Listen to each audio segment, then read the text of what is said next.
Welcome to the Selling in the Motor Trade podcast, in association with symcotraining. This is the weekly podcast where we share best practice, tips and ideas on how to sell more cars, improve your service department, and generally put more profit into your dealership or dealer group. I'm your host, Simon Bowkett. Now, some of you probably already know me as Skippy. I want to start by saying thank you for taking the time to listen to this podcast.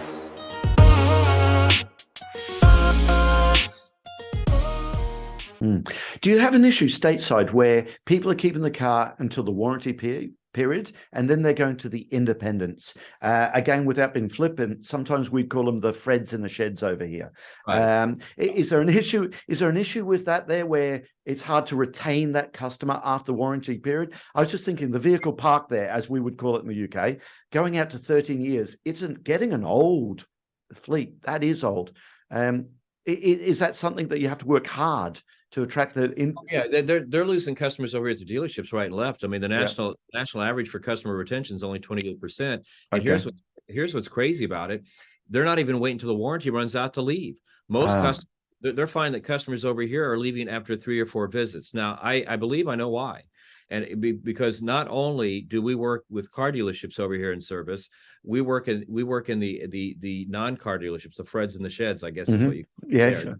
The big chain stores, the independent stuff. So we're on those service drives, and we see people come in there all the time that used to go to a car dealership, and we will go up and we ask them, "Hey, look, we noticed in looking at your repair order here today that you used to go to the car dealership, I guess, across the street, right, and get your vehicle taken care of. Is there any reason why you stopped going over there and you started coming here?" And you know what the number one reason is? No, please tell me. Yeah. Here's the number one reason is because they wouldn't help me get what I needed. Not cost. I would go in there to want to get stuff for my car, and they would act like I either didn't need to get it, or they didn't talk about it, or they'd say that I really didn't need it. Because see, here's what everybody's missing in the car business. And I've never seen anything like this. This next thing really kind of gets me mad. I've never seen anything like it. They can't get their head wrapped around this in the automotive business, at least over here in Canada and Australia. You know, if you were going to go out tonight, forget about the car business for a second. The average person's going to go out tonight and they're going to buy a new product or service. What do before they leave their home? They Google it. Google it, search it, do your research. Yeah. So why do you do that? You want to find out what you should be buying. You want to find out how much it's going to cost, how long it's going to take to get, what accessories do you need, right? Reviews from other people and make sure I'm making the right decision. Yeah. So then once you find out what you need and what's going to cost and how long it's going to take to get it and all the accessories, you then Google who does that. Yeah. And then your name will pull up on a page with 9 other places you could go, but they've picked you. Okay. So before you ever leave your house, you know what you're going to buy, what you're going to pay, how long it's going to take to get it, all the accessories you need. So you're, in a sense, you're closed. Well, here's what everybody in the service side of the auto industry seems to forget. So do your service customers. So they come in knowing, you know, they've done the research, they've picked you, they're ready to buy. And so if you're not talking about what that owner's manual says you should get, if you're not talking about what normally breaks, and they've just Googled you and they know what needs to be done, they're going to think you either don't care or you're not up to spec on what should be done. You don't know what you're talking about. So if you don't know what you're talking about, I'm not going to pay you. I'll go across the street to the Fred, the sheds, and I'll do my business there. That's the number one reason in the United States of America that we've seen here at Pro Talk. It's not price, it's not availability, it's not location, it's none of that. It's service departments that aren't prepared to handle this customer that's ready to buy when they walk in the door. Yeah. Listen, but again, in America over here, if we ask every service advisor, what do you think the number one reason or why they go to the answer that, they're going to say price. They're going to say price. They're going to say price. Our labor rate. Look at our labor rate. But honestly, I think you get more upset customers, bad customer satisfaction index scores, where people don't upsell than when they do. I mean, we've all had that. Well, I've had the situation where brake pads weren't changed. I'm a high mileage user. I drive all over the country. We travel lots. In our job, that's what we do. Okay. And they missed some brake pads for me. So of course, when I got that metal to metal sound, it's now not pads. It's pads and discs. Now, of course, now I'm upset with the Audi dealership that why didn't you tell me that when it was there? It's because they didn't upsell was the reason why I got so upset. And everyone does. And here's what I tell advisors. I say, and I'm assuming it's the same thing where you are. But over here, the American media has been very successful at convincing customers that dealerships are too expensive when it comes to service. Mm-hmm. But what happens every single day when you show up, before you open? How many people are sitting outside the door before you open? 3, 4, 5. I mean, I've been to dealerships that have got 20 advisors and there's 50 people. But let's just stick with the 3, 4, 5. 3, 4, 5 people waiting outside the door before you open to come in and give you money. How many of the businesses can you name that has that problem every single day? And then once you open up the door, how many more people come across that service drive? Another 10, 20, 30, 40, 50. And then I ask advisors this after I say that. How many of you, if you were driving down the street and the first 3 or 4 places you passed had a reputation of overcharging or not doing quality work, would you stop? No. Well, neither would your customers. And so they're coming in because they don't think you're overpriced. They have this value, and then we fail because we never sell them the value of coming to a dealership. It's all, the problem they have in service is twofold. It's the manufacturers that don't really understand service, and it's the dealerships that don't train their people and hold them accountable to be successful. We hope they come in and sell stuff, but we won't show them how. I like to say I've met thousands and thousands and thousands. I've been over 750 service drives. Personally, I've stood on 750 service drives. Our company's been on 6,000. And I can tell you, I've met thousands. I've never met a service advisor that didn't want to be successful, but I met thousands and thousands that didn't know how. You want to be successful, you got to teach them how, you got to hold them accountable. And that's just the job, Okay, we're going to give you a salary here, but that salary means that you're going to have numbers that say this, because those numbers dictate that our customers are being handled the way they're supposed to be. So, Jeff, I'd now like you to give some hard advice for the service advisor who's listening to this, because I know what's going to happen. One of the service managers, a dealer principal, is going to say, right, you service advisors, you need to listen to this, okay? So the service advisor listens to this that says, but hold on, Jeff, Simon, it's so busy. It always amazed me where, and you've trained lots of people that they've come off the floor as a technician, they've gone to be a service advisor. I remember one guy specifically saying, I looked at the service advisors and thought, what do they do all day? The customer turns up, they take the keys, okay? They ask them anything else they want done badly. They hand the keys to me. I do all the work. They sit there playing on Sudoku or something like that all day. At the end of the day, they phone up and say, do you want the tires? Which the customer never does, okay? And then they just take some money off them in the afternoon. The guy said, it wasn't until I realized being a service advisor, it is the busiest job in a dealership, bar none.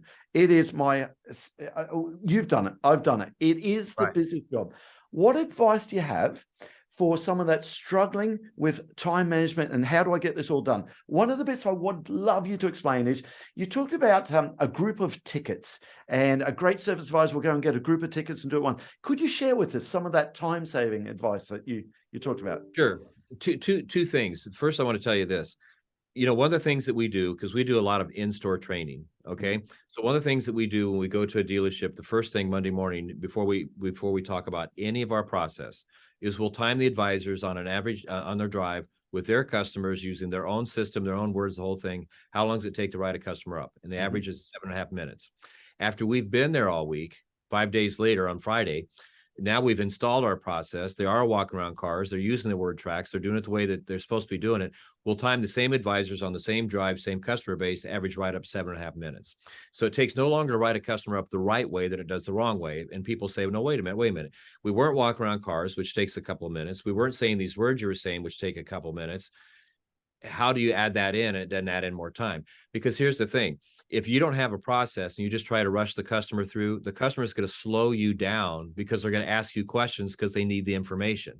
But if the customer comes up and you're in control and you set the expectations and you're given the information before they ask, it takes no more time. So first of all, when you say you don't have enough time, what that means is you just don't know how to do it the right way. But what you're referring to is a technique that we have when it comes to making phone calls and stuff.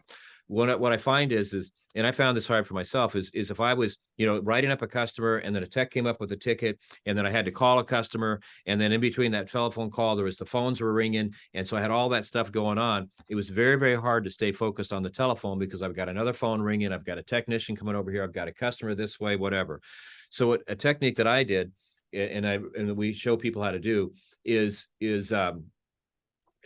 your texts generally come up within, if you're writing tickets up from 7 to 9, 7 to 10, the tickets start coming back to you between 10 and 11 o'clock. So you're going to have the bulk of them there, between 12.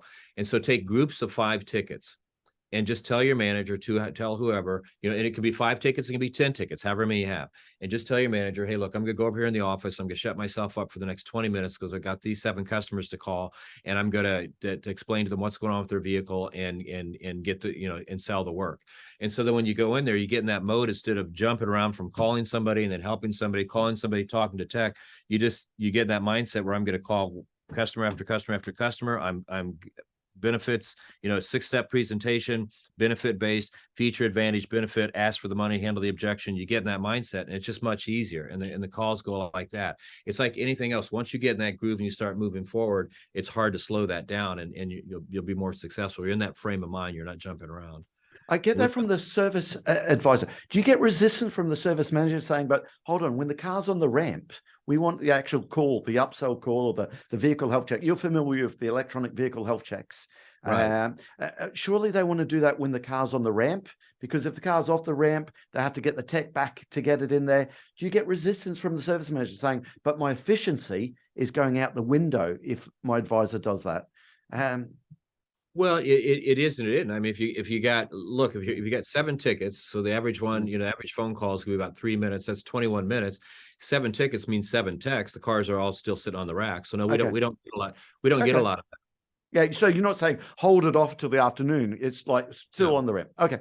No, okay. no, and I'm not. That's not a hard and fast rule. I mean, if it's you write up a customer at 7, the tech comes in at 8 o'clock over here. The tech grabs the ticket, goes over, and at 8:30 he comes over and says, "Hey, look, I've figured this out." And you're not going to get another ticket for a couple hours. Make that phone call. I suppose tickets was just one side of it. What I love the idea of that is plan your day so you're not the days running you around instead of doing this job. And I suppose if you look at someone you got to be in control. The biggest thing that we teach over here is with our process is take control and set expectations. Take control and set expectations. And I don't mean with just the customers. I mean, like you said, the whole day. Take control of everything. This is your livelihood here. This is your ticket to the advancement up the ladder, if that's what you're looking for. And you got to take it seriously. You got to be as efficient as you can. Yeah. Yeah, dead right. The analogy that someone told me, Darren Bedford, our sales director, he said in his early days, he worked in a bar there. And he said you'd see someone behind a bar that was very good. They get everyone orders and they're getting all the drinks going at once. You get someone who starts straight away. They said, what do you want? I go and get one drink. What do you want? One drink. Right. And I see the same thing with service advisors. They have to be more efficient with their time. And that's why I really love the idea of grouping things together in tasks there. Moving on to EVs now. I want to get your views on the electric vehicles. I know currently, I think if this is right, my stats are right, something like 7% of national sales in the US, EVs. California's a lot higher, obviously. I just want to, there's so many times 2030 in the UK is when internal combustion engines are meant to stop. Now, we don't know if that's going to happen. Is that going to be pushed back? Infrastructure is definitely an issue over here. Having said that, we do have some brands around London that 63% of the cars they sold, for example, last year in a Kia business was an electric vehicle. Now, legislation's driving that. So this wave, it's coming. I think some of the deadlines will be pushed back, but without getting too political. But the service manager, listen to this. How are they going to prepare? What should the dealer do to prepare in the service department about the change of electric vehicles? Oil's gone out the window. There's lots of it that we won't be able to do anymore. What advice do you have? Well, you got to be proactive. There's a company over here called Castor Oil, and they're already coming up with fluid exchanges for the EV. I think it's gonna be a big driving force as well for moving forward with the EVs is tires, because they eat tires. Yeah. I think extended selling extended service agreements off the service drive is going to be huge because the batteries aren't protected like an engine. If you run up on a curb in a combustion engine, it's not going to affect the engine. You run up on a curb with a battery, you crack the battery, it's $26,000 to $55,000 to replace the battery. Nobody's going to have that pocket change, and so it's going to be a warranty. So I think there's going to be, I think that if the EV sticks around, I think it's going to be like it was over here in the mid 60s through the early 80s, where what can you add to a car? Can you put chrome wheels on it? Can you put a better stereo system on it? What can you add to it? I think it's going to switch a little bit up to that. But I think I'm probably the vibe I'm picking up from you. I think you and I may be on the same page here. I'm not sure that the EV is going to be it, because over here, as I travel around the country, the only places that I've seen that are really excited about it is California. I mean, 1 out of every 2 EV that's ever been sold is in California. And then what's even interesting about that is the half that's left over, 2/3 of those were sold in the state of Oregon and Washington. So I mean, you got 47 other places these things aren't selling because the infrastructure is not there. The other thing that when it comes to EV that we're not clear on is there's a lot of negative side to it that's not being talked about that I think will be talked about here very soon, because they're starting to see it. I mean, out here, they're telling you not to charge your car at night because there's not enough electricity. So that's big. I watch what the manufacturers do. And if you watch what the manufacturers do, at least over here, the Japanese manufacturers, the big three, Nissan, Toyota, and Honda, went to the White House and said, hey, look, you're way off. You're looking at, if you want EV and that's what you really want, you're looking at 2050 before we can even start to get your numbers. If you take a look at Toyota, they're really pushing back. And if you look at what they're invested in, they're investing in hydrogen. And out here in California, we're already with zero emissions. And so out here in California, we're already starting to see gas stations or petrol stations offer hydrogen, because Toyota's got a truck that will go, I believe it's 400 miles on a refueling, and it has 795 horsepower. It's hydrogen, and there's very little infrastructure change that has to happen. So I think EVs are probably here to stay on some level. Probably like when you get to the big cities like downtown LA, Chicago, New York, you'll see a lot of them quick short commutes. But the rest of the deal, I've not seen proof that they're going to last. If I was a betting man, you're going to laugh when you say this because I almost got laughed off the stage a couple weeks ago when I said this. I think 10 years from now, you're going to look ahead and it's either going to be the combustion engine as it is, and we've learned how to make them so clean and run them so clean that it's not an issue, or it's going to be hydrogen. But that said, we still have to prepare for these EVs. You've got a manufacturer over there that sold 63% EVs. So I go to say legislation in London really drove that. Okay, the rest of the market in the UK would not be like that. But driving into London with congestion charging and clean energy, that's what's really driving that. What's interesting over here, when a lot of these grants are coming off, the retail customers, there's evidence that it has really slowed down. There's evidence of a lot of that. So it's an interesting one to watch. We don't want to get too political. I think whoever's in power in the UK at the next elections, 2025, I think it is. I think that's going to be quite a political point. So we'll see what happens. I don't want to get political over here either, but if I was a betting man, it's kind of odd, I guess. My hobby is outside of the Indianapolis 500 IndyCar racing. My big hobby is studying presidential history and the like. And if I was a betting man, I'd say we're going to have the exact opposite party that we have now. And if that were to happen, which would be the Republicans, you're going to see the coal fields and the gas open. We're sitting on so many natural resources. The state of California alone, off the coast here, has enough gas they're not drilling to support the entire United States for the next 100 years at 10 times the use they're using now.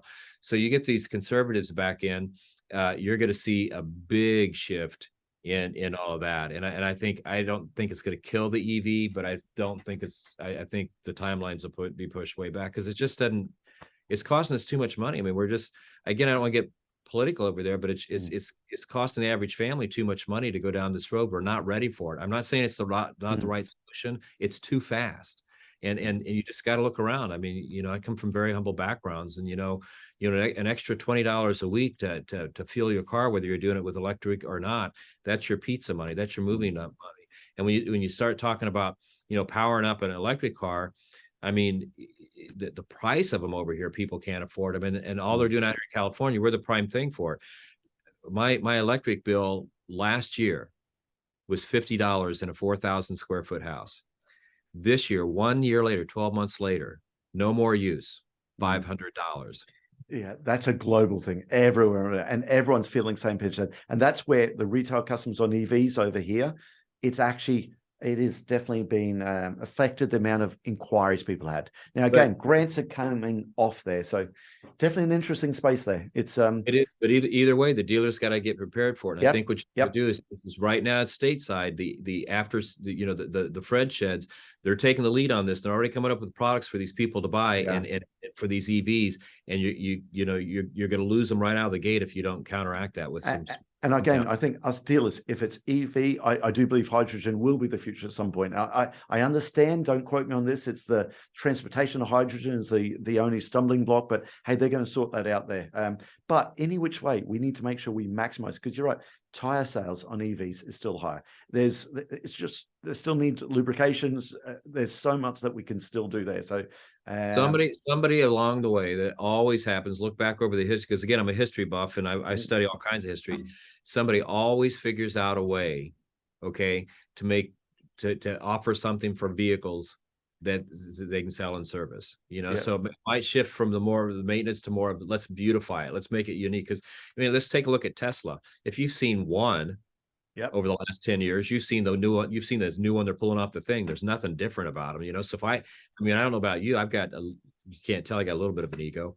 That's us trainers, of course we do. I like my car to look different. So is it going to be wheels? Is it going to be tires? Is it going to be, what is it, Yeah, it's going to be. So listen, talk about the future then. Over here, we've got a lot of these kiosks turning up where people book their car in the service department. You said before that there's something like, 5 people to 10 people waiting for people to turn up before we open the gates there. So these people, they don't speak to a service advisor. When I first had a look at this, I really struggled with this because I'm a people person. And I thought, I want to speak to Betty. I want Betty to set the agenda, tell me that we're going to carry out a complimentary vehicle health check, which is going to look like this on your car, to actually point out and walk around the car and notice the tires there at that point and talk about, hey, what are you due for the air conditioning service? But there's something we've noticed, and this shocked me. These people dropping these keys off themselves, and they get the loan car keys all from the machine. It's like booking into an airline now. You don't check in yourself. You go do it yourself with your bag, right? But the actual science or the evidence is showing that these machines are actually getting higher upsell when people drop it off than some of the service advisors. Not in all cases, but it's happening a lot. So that tells me that, hold on, service advisors just aren't asking, do you want the car fully cleaned while you're here today? Service advisors aren't asking, do you want the 1 litre oil top-up pack? Service advisors aren't asking, do you actually want the air conditioning service at the moment because it's due that? Because if a machine is doing it more and better than a service advisor, surely service advisors is just not doing the job all the time. Any place for these machines? I think they're dead on arrival, at least over here, because here's what's happened. Because you're right. Okay, so but here's where everybody's missing the point, I think. So the national average when it comes to hours per repair order is 1.3 hours per repair order. Mm-hmm. The places that have put those kiosks in, okay, where people used them, saw a 2 to 3/10 increase. So now we're at 1.5 to 1.6. So if you're at 1.3 and you add 3/10 to it, well, that's pretty impressive. Still not over the 2s where you need to get them to, right? But if you have a company like yours or like mine come in, or somebody just that's working in the dealership that trains their people how to sell, I can take in 5 days somebody from 1.3 to 1.8 like that. And I can get them from 1.8 to 2.3 with another 5 days. And then from 2.3 on up, because we usually get people in the 2.5 to 3.0 range. Once you get above 2.3, it's a lot of fine tuning. It will take a few more weeks, but just that alone, just by having people talk to people, you'll get an hour more than a machine will, and the thing that kills me about these machines is the dealership. We spend all this money to get them to come into the dealership, and the dealership's beautiful. It's got big leather chairs and 80-inch TVs and fresh popcorn and all that stuff, right? And then so now the person buys the vehicle, and so the first time they come back to service, we're gonna hook them up with a machine, and we think that's gonna be impressive. I mean, it's I don't know about you. I listen, maybe it's my age there, but I've got to tell you, it's like going to a flash restaurant and then having to go to like a McDonald's kiosk and order it yourself. If I'm in Daniels in New York, I actually want to have the experience of being at Daniels in New York. I don't want to have to get an iPad and do it myself. Yeah, I think it's people just being a little bit lazy. And I think it's people hoping for something. But I don't think the machine is out there yet that's going to take a service drive from an average of 1.3 to 2.5. What's going to do it is your people. Yeah, I'd agree with that. But what it does show up that lots of supervisors just aren't asking. So if a machine can ask, not asking. I mean, they just don't. And I go back. I know I'm sound like a broken record here. It's because they haven't been trained. Yeah. Number one, they haven't been trained to do it the right way, where the customer not only buys it but gives them a perfect survey score and comes back. But if they have been trained, they're not being held accountable. It's a very easy sell. Listen, I know this happened in the States as well. It's happening globally. Technicians. We can't get technicians. Getting good technicians is hard work. And that is one of the excuses a service manager, service advisors say, whoa, hold on for a second. If you push me up to 2.5 hours for RO, we just haven't got the techs to do it. It's the same thing in the States, right? Are you struggling to get good techs and keeping good techs? Yeah. Oh, yeah. If you can solve that problem, then, it's you're a billionaire. But if you can get them real quick, but I think it gets down to the chicken or the egg, which comes first, because what I preach over here is we have a lot of dealerships that don't even have to run, that we work with, they don't even have to run ads for techs anymore, because the techs knock on their door saying, I want to work there. You say, how do you make that happen? You have service advisors that sell. If you could run an ad, if you run an ad and say, look, we're looking for technicians. Here's what our shop does. Our technicians turn 6 to 8 hours a week, and our service advisors have an average of 2.8 hours per repair order. We have 92% effective labor rate. We have no heat cases, and our total dollars. Heat cases. Sorry, heat cases. Just the terminology. Heat cases are people that come in and get mad. Okay, cool. I love the terminology. Yeah, it makes sense now. Yeah. So now what you're telling those technicians is, hey, look, if you really want to turn wrenches, another slang word there, if you really want to turn hours, this is a place that can do it, because if they got service advisors that have 2.5, 2.6, 2.7 hours per repair order, they know how to sell. That's what technicians are looking for. And so again, what comes first to checking the egg? Well, if I'm writing 2.5 and don't have the techs that can get the work done today, what do I do? Tell the customer it's going to be 2 days before they get their car back. Tell their customer it's going to be a week before they come back. We're living in an era right now, at least stateside, that a customer will come in and leave their vehicle for 2 or 3, 4 days. If when I get it back, it's going to be perfect, and your advisors that don't believe it are going to say, it's not possible. I'll show up on your drive and I'll show you where it is possible. I'll get more people to stay and leave their car for 2 or 3 days to get the work done than in a single week than most people will in the last year. Because you want to know why? Because I set the expectation. That's what it is. And here's the thing they're missing. They Googled you before they got there. Yeah. You probably heard online that there's a parts shortage everywhere. So it takes whiles to get parts. So the customer comes in thinking, man, it'd be great to get my car back today, but it sounds like I might have to wait 2 or 3 days, which isn't a lot, because I had to wait 6 months to get a brand new washer and dryer for my house. So 3 days is nothing. So if somebody would ask me leave it for 3 days, I probably would. So now you get up to 2.6, 2.7. Now you run that ad. Now you get the text coming to you instead of trying to steal them from the dealership down the street by giving them another $1 an hour or $2 an hour. You're going to draw them in because, hey, we're a winning team. We're you know what I mean? And so it's what comes first, the chicken or the egg. And I have found over the years that the first step is that works best is get advisors that sell. What's the biggest reason a technician doesn't like doing inspections? Why should I go do an inspection? It costs me all this time and nobody wants to sell it. You know what I mean? So what is the technician telling you? I'll look for the work and would love to do the work if you find it, because the more work I do, the more money I make. So easier life on one car on the ramp, getting it, finding it, all of that. And also it's like back to the racing. People want to go and work for a Red Bull because they're winning team, a Penske in your world. They want to go there because they're the winning team there, and it attracts people, that winning team there. Oh, sure it does. I mean, if you're a race car driver and you're driving Indy cars, I mean, you get hired by Penske. He just basically gave you a championship and an Indy 500 win, which makes you immortal over here, right? I mean, that's what I mean, he's won 18 of them out of the since 1970 when he first came over, 1968 when he first came over. Nobody else has ever done that. I mean, he's a threat every time he shows up. And so that's where you want to drive. So it's the same thing, I mean, if you want winners, you have to put them in, you have to tell them you've got a winning situation. How do you tell them you have a winning situation? You create it. How do you create it? You train your people and you hold them accountable to be successful.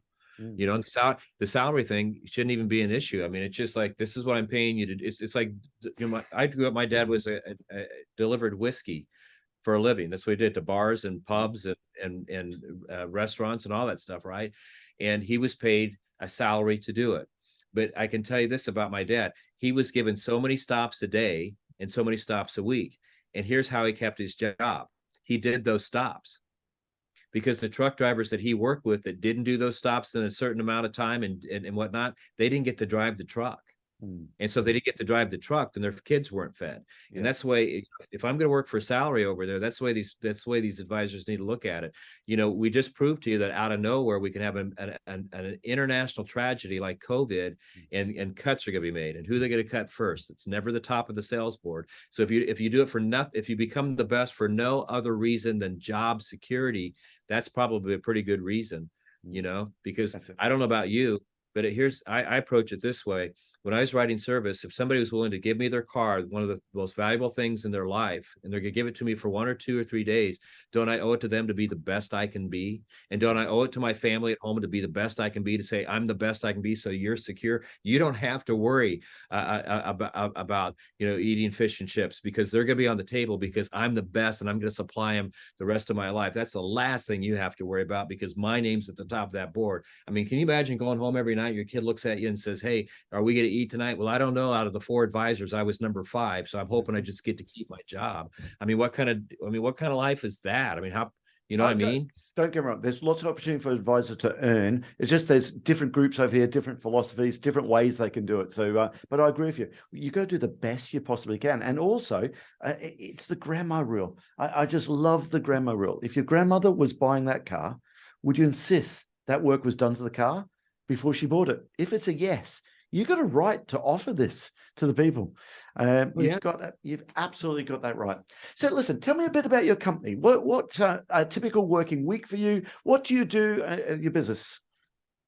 Well, Jeff Cowan's Pro Talk thanks for asking. Jeff Cowan's Pro Talk has been around now for 36 and a half years. Over here stateside, I'm generally credited at NADA when they introduce me at places, as they introduce me as the creator of the modern day walk around and selling processes for service drive, because according to them, before I came on the scene, nobody was doing that. So for 36 and a half years, we've perfected that. How we perfected that is when we do our training, we do it a number of ways. One is we go right into the store, and 85% of the time we're in the store, we're out on the service drive, side by side with the advisors, coaching, critiquing, role-playing, and writing service with them. We do that because it ensures that they understand what we're talking about, they can do what we're talking about, and they're successful with it very, very quickly. Also, the reason we do that is because since we're working with live advisors and live customers, we see what the advisor is going through. What does management expect? What does the owner expect? What does the manufacturer expect? And most importantly, what does the customer expect? So we create all of our training based around that, and we're constantly updating it to keep it current. We also train managers when we're in a dealership for all week long. If that's the assignment, set up quick lube, work with the business development centers. We offer our training online through the Lightspeed VT platform. We've got the #1 selling online process over here. Ours is in more dealerships than anybody else's. So we have it online. I do workshops where people can come and see me live, or they can have me in for a private event, and I will do workshops for their service advisors. I understand the Australian audience is going to see you at the Australian Automotive Dealers Association this year as well. Very excited about that. Yeah, very, very excited about that. Get to go over there and speak and for that group, because we've broken into the Australian market here over the last several years. I literally got a trainer flying home right now in the air from Australia. He's been over there for 6 weeks, and it was working with a group of 5 stores, and they're seeing numbers out of those 5 stores like no other group has seen in Australia. And I'm not exaggerating. And again, it's not pushing people, it's not twisting their arms, and it's certainly not selling them stuff they don't need. It's just showing service advisors and service managers how to be successful, and with the word tracks and the like. I mean, we've got like little pocket guides with, in this, there's 90 different ways to ask for the money. There's another 180 ways on how to handle the objections. I mean, we leave nothing to chance, because we find what happens is to make a service advisor successful, you got to make them confident. You make them confident by giving them every tool that they need. So, again, we do it in store, we do workshops, we do it online, and our customer service is over the top. We've got managers that manage the online thing where you call us 24 hours a day and we'll answer any question you got. and the like. In a Pro Talk, I'm going to brag here for just a second. I feel I've got the best trainers in the industry. And the reason I say that is because we work very, very hard at being the best. Like you brought up, I've spoken at NADA 21, 22 times, and I'll tell you why that was possible is because, and I hope I don't sound pretentious, it's because I didn't do like a lot of speakers do. They show up and they go, yeah, I'm a speaker. I've done this presentation a billion times and I'm due to be down there at 7 o'clock on Saturday. So I'll show up and do the presentation.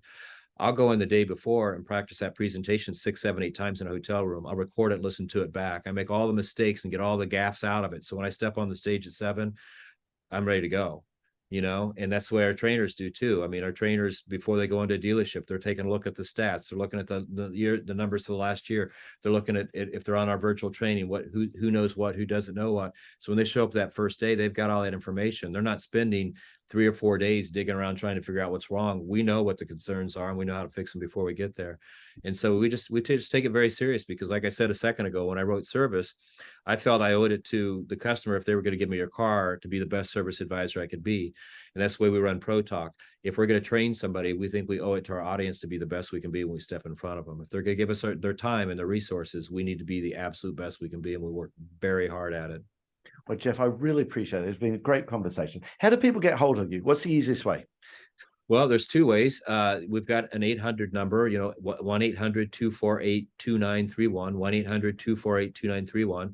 My cell phone number, I work every day. So if you want to call that, it's 317-506-1003, 317-506-1003. We have a website. I just got a brand new website here over the last 2 months. It's automotiveservicetraining.com, automotiveservicetraining.com. You can reach us through that. And yeah. Perfect. Love to talk to anybody anytime. Perfect. Thank you very much. Really appreciate it. And I'll see you in Australia. All right. Thank you very much, sir. I appreciate that. God bless you. Right. That just leaves me to say that all details of this episode and other episodes on the selling in the motor trade can be found on our website, symcotraining.co.uk. Go there to get a copy of our book, Words That Sell Cars. Go there to sign up to a free trial of our Sales Fitness online sales training program. Easiest way to get hold of me is Simon Bowkett through LinkedIn. Thank you.